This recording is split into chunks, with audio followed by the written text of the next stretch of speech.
కృష్ణం వందే జగద్గురుం వాసుదేవాయ మంగళం.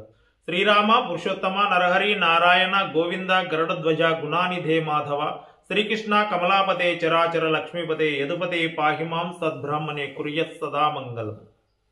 భగవద్బంధువులందరికీ కూడా హృదయపూర్వక నమస్కారాలు. ఈరోజు భగవద్గీత జయంతి. ఈ సందర్భంగా ఆత్మీయ భగవద్బంధువులందరికీ కూడా హృదయపూర్వక శుభాభినందనలు. భగవద్గీతను గురించి తెలుసుకోవడం వేరు, భగవద్గీతలో ఉన్నది తెలుసుకోవడం వేరు. భగవద్గీతలో ఉన్నదంతా కూడా జ్ఞాన సంబంధమైనటువంటిది, అది అపరిమితమైనటువంటిది. ఇంత అంత అని చెప్పలేం మనం. అందులో ఎంత జ్ఞానం ఉన్నది అనంటే అది అనంతం, అది సువిశాలమైనటువంటిది, సుస్థిరమైనటువంటిది. అందులో ఆ జ్ఞానం అంతా కూడా అదేదో కాల్పనికమైనది కాదు, అదంతా కూడా అక్షర సత్యం.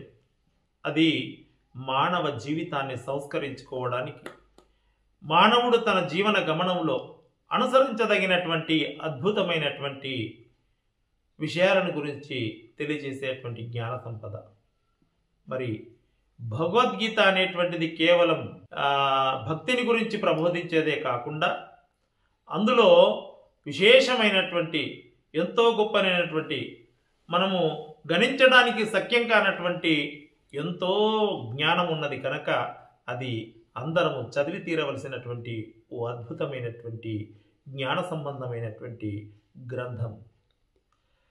భగవద్గీత ఎంత గొప్పది అనంటే భగవద్గీతను చదవడం వలన కేవలము భక్తి కలగడమే కాకుండా చాలామంది విశ్వసించినట్టుగా ఏది పుణ్యఫలం లభించడము, తర్వాత పాపాలు పటాపంచలం కావడం, ఇవన్నీ ఒక ఎత్తు అయితే ఒక వ్యక్తి తన జీవితంలో ఎలా నడుచుకోవాలి, ఏ రకంగా జీవించాలి, ఎటువంటి ఆహారాన్ని మనం స్వీకరించాలి అనేటువంటి అనేక అంశాల గురించి సామాజిక, సాంఘిక, వ్యవహారిక, లౌకిక, ఆధ్యాత్మిక అనేక రకాలైనటువంటి విషయాలను ఎంతో గొప్పగా భగవంతుడైనటువంటి శ్రీకృష్ణుడు తెలియపరిచాడు.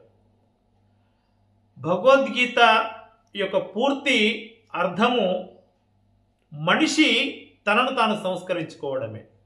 అందుకే గీతలో భగవంతుడు అంటాడు, ఈ భగవంతుని రూపమే భగవద్గీత అని. అంటే భగవంతునికి భగవద్గీతకు పెద్ద తేడా లేదు అని. ఇంకా భగవంతుడు తనకు ఎవరు ఇష్టము అనేటువంటి విషయాన్ని కూడా అందులో చక్కగా ప్రస్తావించారు. స్థితప్రజ్ఞుడైనటువంటి వాడు నాకు అత్యంత ఇష్టదాయకమైనటువంటి వాడు అని అంటాడు. అంటే స్థితప్రజ్ఞత అంటే ఏమిటి అంటే అన్నిటి మీద సమదృష్టి కలిగి ఉండడం. ఇది నాకు ఎక్కువగా ఇష్టము, ఇది నాకు తక్కువగా ఇష్టము అని, లేదా కొన్ని అయిష్టము అని ఇలా కాకుండా ప్రతి దానితో సమదృష్టితో ఆలోచించడం, ప్రతి దాని మీద సమభావన, సమదృష్టి కలిగి ఉండడమే స్థితప్రజ్ఞత. అంటే ఒక ఇష్టాయిష్టాలే కాదు, మనిషి కష్టకాలంలో సంతోషంలో ఒకే రకంగా ఉండడం. సంతోషం వచ్చినప్పుడు విపరీతంగా ఉబ్బి తబ్బిబ్బు కావడము, లేదా కష్టం వచ్చినప్పుడు దిగాలు పడి దిగజారిపోవడం కాకుండా ఎప్పుడు కూడా ఒకే రకమైనటువంటి భావన కలిగి ఉండడం అనేటువంటిది స్థితప్రజ్ఞత. ఎందుకు ఇది ఎంత వాస్తవము అనంటే ఒకదాని మీద ఇష్టం పెంచుకోవడం, ఒకదాని మీద తక్కువ ఇష్టం కలిగి ఉండడం, లేదా ఒకదాని మీద పూర్తిగా అయిష్టం కలిగి ఉండడం ఎందుకని? ఈ సృష్టిలోకి మానవుడు అనేటువంటి వాడు ఏదీ తీసుకురాలేదు. ఈరోజు నాది లేదా ఇది తనది అని భావించేటువంటి వారు, నాది నాది అనుకునే వారంతా కూడా తమ వద్ద ఉన్నదంతా నిన్న ఒకరిది, ఈరోజు తమది, రేపు ఇంకొకరిది కాగలదు. అంటే ఏదైతే తమ వద్ద ఉన్నది అని అనుకునేటువంటిది, అంటే ఈ కంటికి కనిపించేటువంటి భౌతిక ప్రపంచం అంతా కూడా, ఈ ప్రపంచంలో ఉన్న వస్తు సముదాయకం అంతా కూడా అది ఎవరి సొంతము కాదు. కేవలం దానికి కొన్ని రోజులు రక్షకులుగా ఉండడమే మానవుని యొక్క ధర్మం. అంత మాత్రానికి నాది నాది అని ఆరాటపడి తనది కాని దాని కోసము మనిషి ఎంతో ఆరాటపడుతూ ఉంటాడు. ఇట్లాంటిది మన భగవద్గీతలో అందుకోసమే మనిషికి ఒక ధైర్యాన్ని బోధించడం, మనిషికి ఆధ్యాత్మిక చింతనతో కూడినటువంటి తాత్విక భావనను కలిగచేసేటువంటి ఏకైక శాస్త్రం భగవద్గీత. ఇంతటి తార్కిక భావన కలగాలి అనంటే భగవద్గీతను ఆశ్రయించితేనే కలుగుతుంది. కొంతమందికి ఈ విషయం తెలిసినా, ఏది తార్కిక భావన గురించి కొంతవరకు తెలిసినా దాని గురించి పూర్తి సమాచారాన్ని అందించగలిగినటువంటి ఏకైక గ్రంథము భగవద్గీత. ఏమని చెప్పాడు భగవంతుడు?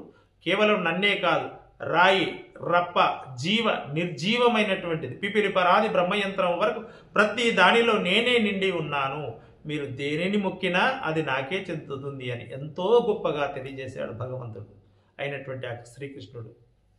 ఇంకా నాకు పరమన్నాలు, పంచభక్ష పరమన్నాలు లేదా ఇంకా ఆడంబరాలతో కూడుకున్నటువంటి ఇతరత్రమైనటువంటి నైవేద్యాలు పెట్టడం లేదా ఇంకా గొప్పగా ఎన్నో రకాలుగా గొప్ప గొప్ప పూజలు చేయడం కాదు. ఫలం, పత్రం, తోయం ఏది సమర్పించినా కూడా నేను అత్యంత ఇష్టంగా స్వీకరిస్తాను అని అంటాడు. అయితే ఇక్కడ ఒక విషయం మనం గమనించాలి. ఎలాగూ శ్రీకృష్ణుడు ఆకులు అలములు పెట్టమన్నాడు కదా అని ఏదో ఆకు తెచ్చి అక్కడ పెట్టి మొక్కడం కాదు. మనం ఏది సమర్పించినా కానీ దాని వెనకాల ఓ అంకిత భావం, ఒక నమ్మకం, ఒక విశ్వాసంతో కూడినటువంటిది, ఒక నిష్కల్మషమైనటువంటి భక్తితో కూడినటువంటి భావన కలిగి భగవంతునికి సమర్పించాలి.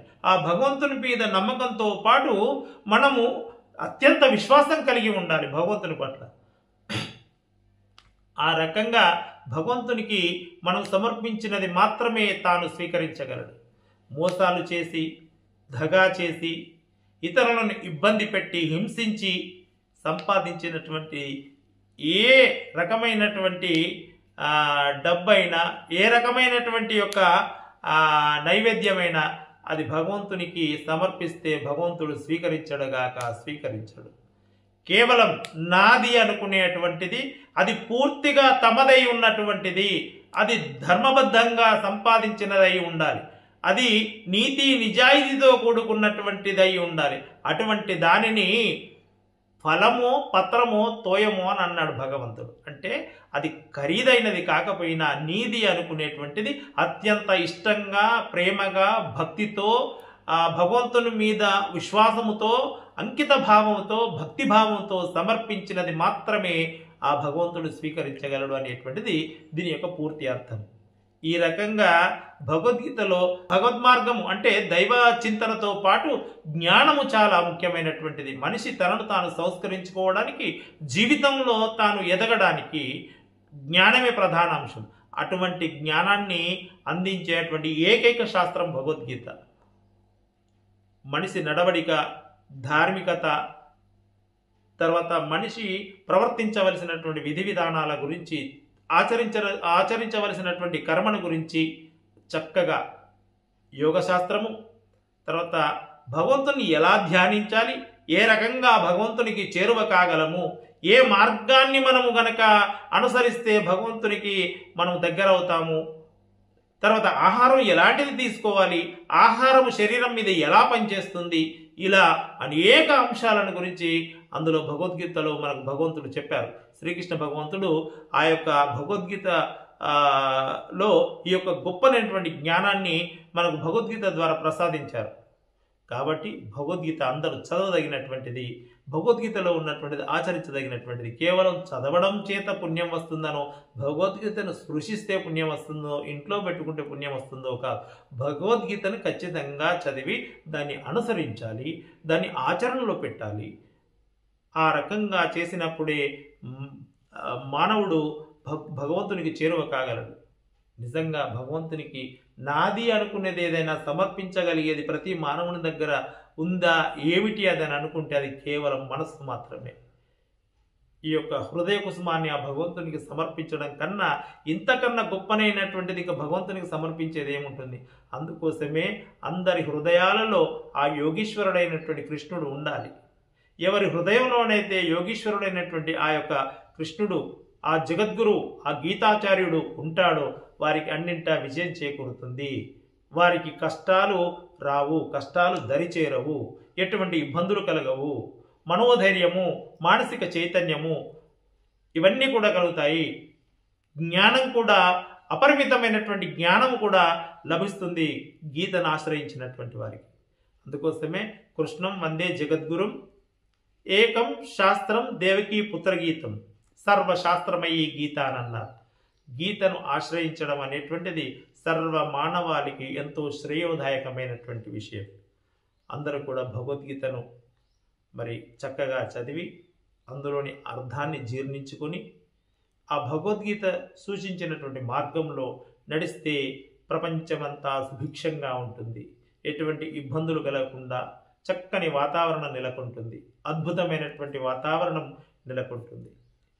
మరొకసారి ఆత్మీయ భగవద్బంధువులందరికీ కూడా హృదయపూర్వక నమస్కారాలు, ధన్యవాదాలు.